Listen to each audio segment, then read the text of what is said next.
En programas anteriores hemos expuesto el éxito del campo mexicano, siendo este un sector emblemático para la historia, cosmovisión e idiosincrasia de México. Hoy en Ahora Futuro México y el Mundo, profundizaremos sobre las condiciones y oportunidades para reducir la desigualdad que se vive en el México rural. Nuestro país es uno de los 10 primeros exportadores agroalimentarios en el mundo, pero hay factores históricos, demográficos, políticos y sociales que no nos han permitido desarrollar nuestro gran potencial. Tenemos dos campos en México, uno muy competitivo y otro significativamente rezagado, al que le debemos de encontrar soluciones innovadoras para emparejarlo. Esto cobra especial relevancia en momentos adversos como los que vivimos, enfrentando una crisis sanitaria y económica provocada por el coronavirus, por lo que no hay duda alguna, el sector agroalimentario es clave y lo será aún más durante el proceso de recuperación económica. México tiene futuro y su futuro está en tus manos. La mejor manera de predecir el futuro es crearlo. Los avances científicos y tecnológicos han hecho que cambie nuestro estilo de vida, la forma de trabajar e incluso en la que nos relacionamos. La capacidad de educarnos a través de Internet, de transportarnos en vehículos autónomos, de modificar el genoma humano para evitar enfermedades, así como el uso intensivo de las energías renovables y de la inteligencia artificial, nos permitirán alcanzar mejores niveles de vida. Pero ¿seremos capaces de incorporar a todos o generaremos sociedades más polarizadas? De esto se trata Ahora Futuro, México y el Mundo.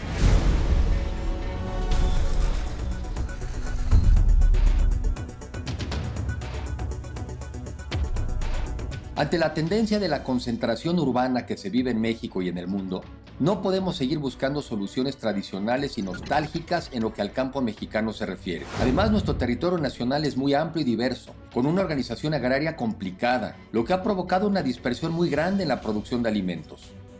Uno de los desafíos centrales que tiene México es, por un lado, una dispersión rural tan grande, 188,000 comunidades, y por otro lado, altas concentraciones urbanas. ¿Qué es lo que ustedes encuentran como un tema delicado, difícil, de una dispersión? Déjame reflexionar, ¿esa dispersión quiere decir también pequeña tenencia de la tierra? Sí, claro, minifundios y bueno, tenencia es un desafío central. Porque muchas veces ni siquiera la tierra es de ellos. Ni siquiera tenemos regularizada, claro. Entonces, unas tierras muy pequeñas.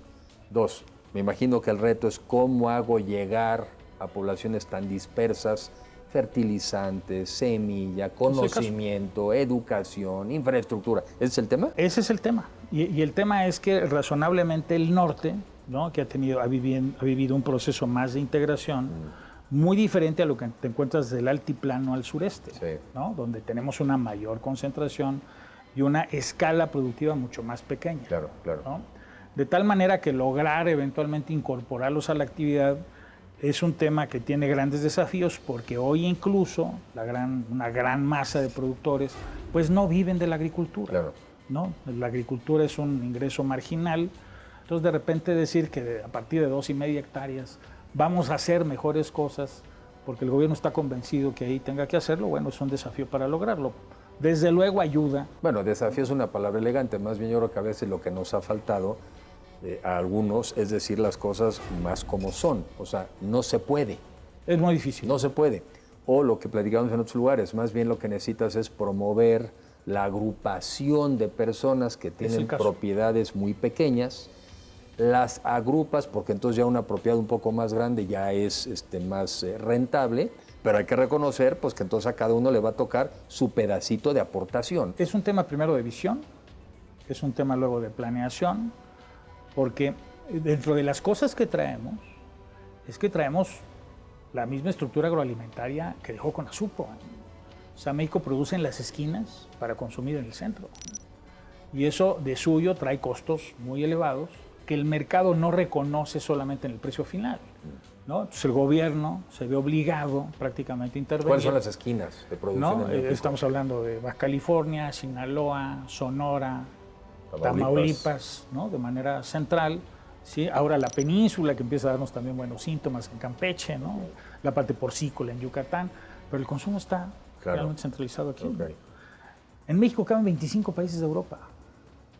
Entonces de repente mover a un continente, realmente somos un continente, para lograr un abasto oportuno, cómodo, competitivo, etcétera, pues en algunos casos es materialmente imposible hacerlo. Y si a eso le llamas que tu capacidad productiva está dispersa, ¿no? Básicamente en todo el país, bueno, pues más difícil. ¿Cuánto de la producción está concentrada en un grupo relativamente consolidado? O sea, ¿cuánto producen pocos, por decirlo así? Y luego al revés. 20% produce el 80% del valor. O sea, es el clásico 80-20. Es el Pareto. El 20% de los productores del país producen el 80% de los alimentos. Del valor. Y si lo ves al revés, el 80% de los productores escasamente llegan al 20%. A los típicos problemas del campo mexicano, ahora hay que sumarle las dificultades que progresivamente enfrentan y enfrentarán las cadenas de suministro globales a causa del coronavirus. La industria de exportación naviera ya está informando una desaceleración debido al cierre de puertos para así frenar la propagación del virus. Sumemos a ellos los obstáculos logísticos que podrían interrumpir la continuidad de las operaciones agroalimentarias. Hay que mantener viva la cadena de valor de los alimentos, enfocándonos en los cuellos de botella logísticos clave y en tomar las medidas necesarias para que la distribución de alimentos no pare. El control fitosanitario debe ser prioritario en esta nueva realidad que enfrenta el sector. En la medida de lo posible, tenemos que apoyar a los productores mexicanos, facilitarles el acceso a créditos para hacer frente a temas de liquidez, que los actores de la industria cuenten con garantías y que el país mantenga sus fortalezas fitosanitarias. Apoyar al campo es apoyar a la recuperación económica de todos los mexicanos. ¿Por qué hay una parte del campo que no es lo exitosa que quisiéramos? Algunas explicaciones, y sé que tú has trabajado mucho también en la parte sur del país, porque ahí hay importantísimos productores de muchas cosas. Algunas teorías, algunas hipótesis. Bueno, yo te podría decir inicialmente que hay un problema de productividad en los cultivos en términos generales. O sea, se produce poco por hectárea, digamos. Exacto. Los Pocas índices de toneladas por productividad. hectárea. Nosotros producíamos 42,000 toneladas de cacao al año y hoy día estamos produciendo 28,000. Y digo así porque probablemente sea menos. ¿Y qué pasó en el cacao? En el cacao nos afectó la monilia, que es un hongo que vino del sur. Pero tampoco lo atacamos de manera adecuada. No hicimos lo que teníamos que hacer, pues de buscar plantas resistentes, tolerantes, etcétera, porque las hay. Entonces, por ejemplo, los ecuatorianos le dieron un viraje. Ellos producían 40 o 50,000 toneladas al año hace 10 años y les pegó la monilia, y otro que no nos ha llegado, que es la escoba de bruja. Y entonces aquellos amigos, pues, ¿qué les pasó?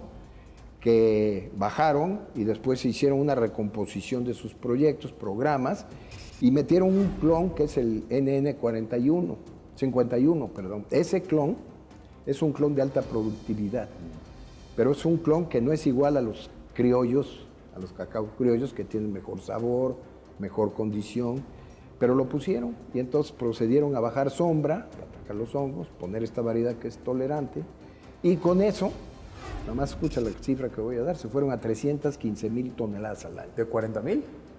Hace 10 o 12 años. Y nosotros hace 10 o 12... ¿De 40 a 28,000? De 42 a 28,000. Entonces, esa es otra condición que te da la productividad. ¿Qué produce Ecuador? 900 toneladas. Perú, 900. Kilos por hectárea. Y México producimos 400. Entonces, hay un margen suficiente como para decir, mejorar. Tengo que mejorar la productividad. Entonces, pasando a otro, pues el azúcar es lo mismo. Aquí produce 75 toneladas de caña por hectárea. Te vas a Guatemala y esos señores producen 95, te vas a Nicaragua 121. Aunque ahí también hay un tema que quizá, un tema que has tratado, pues es el tipo de plantas, el que hay que pasar de unas a otras más resistentes. En el tema ya, digamos, del azúcar, que alguna vez también estuvimos ahí metidos. Exacto. Ahí más bien también tiene con que hay otros, tan solo nuestro vecino Guatemala, pueden tener extensiones de tierra mucho más grandes que las que tenemos en nuestro país.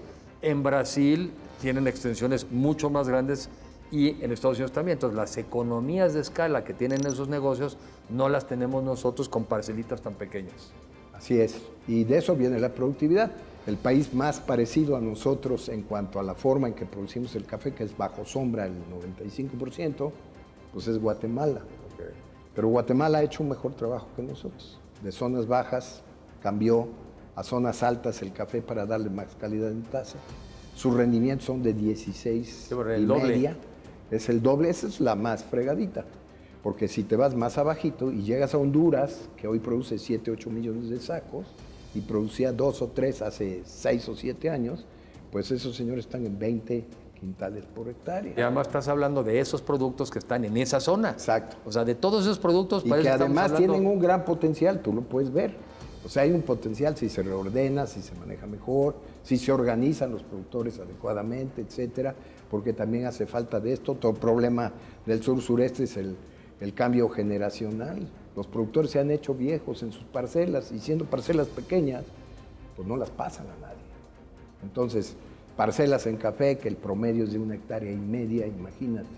Entonces ya muchos de esos productores ya no son productores de café, son cosechadores de café. Y en su parcela no nomás tienen café, pues tienen naranja, tienen limón, tienen maíz, tienen plátano. ¿Por qué? Porque pues, lo consumen, es de autoconsumo. Entonces su rendimiento, pues no esperes que va a ser muy grande, porque es muy difícil que se quiten de ese ambiente en el cual reciben a cambiar a una agricultura comercial. Claro, es complicado. Claro.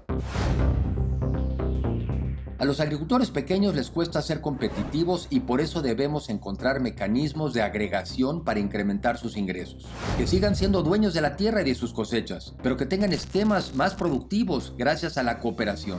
Su producción se centra en productos básicos como el maíz y el frijol. Es necesario imprimirle valor agregado a los productos del campo mexicano, al tiempo en que aprovechamos las soluciones que ofrece el avance tecnológico, la automatización y las nuevas demandas de los consumidores. En Israel, por ejemplo, se tiene un ecosistema robusto de tecnología agroalimentaria. Las compañías de robótica como Skix y Tebel envían enjambres de drones para hacer la fumigación de la cosecha, actividades que hoy requieren mucho capital humano. En Estados Unidos, Blue White Robotics ofrece un sistema agrícola automatizado para implementar polinizadores de drones. Estas soluciones innovadoras ayudan a los agricultores a ser más productivos y resilientes ante la pandemia y la falta de mano de obra por el confinamiento y medidas de sana distancia. El gobierno chino está otorgando préstamos con bajas tasas de interés y reducciones de rentas a las empresas para que éstas desarrollen tecnologías agrícolas de alta especialidad como drones especializados y vehículos no tripulados. En México existe la iniciativa Earth IoT, empresa de la que ya platicamos en Ahora Futuro, que utiliza las nuevas tecnologías para que el conocimiento más avanzado ayude a los productores a gestionar mejor sus cultivos y aumentar su productividad. El campo mexicano puede concebirse en dos partes. En su aspecto comercial, el que seguirá compitiendo con el resto del mundo y seguirá siendo ganador. Y el más tradicional, que tiene que ser más productivo con soluciones diferentes para ampliar su mercado y explorar nuevas posibilidades de desarrollo. A este último segmento no le ha favorecido una visión anacrónica de la problemática que enfrentamos. El estómago de México es grande, pero el del mundo es mucho más grande. Tenemos que seguir integrándonos con otras regiones del planeta, con los altos estándares fitosanitarios que ya contamos, para así abastecernos de una manera más eficaz y poder exportar el excedente de la gran variedad de alimentos que producimos en México. Hay que preparar a México para esta nueva realidad. La distribución de alimentos se está alentando por las restricciones que ha impuesto el coronavirus, por lo que debemos ayudar al campo mexicano a que sus productos sean consumidos. Por ejemplo, ante las restricciones a las exportaciones, en Francia le piden a la gente que coma más queso local, en Reino Unido promueven la carne de res británica y en Bélgica fomentan el consumo de las papas belgas, que otros países han dejado de importar. Hay que aprovechar el progreso tecnológico, las tendencias de mayor valor agregado y las economías de escala, para que las regiones que no han podido, no han querido, no han sabido o no las han dejado subirse al tren del progreso, logren capitalizar el verdadero potencial del campo mexicano.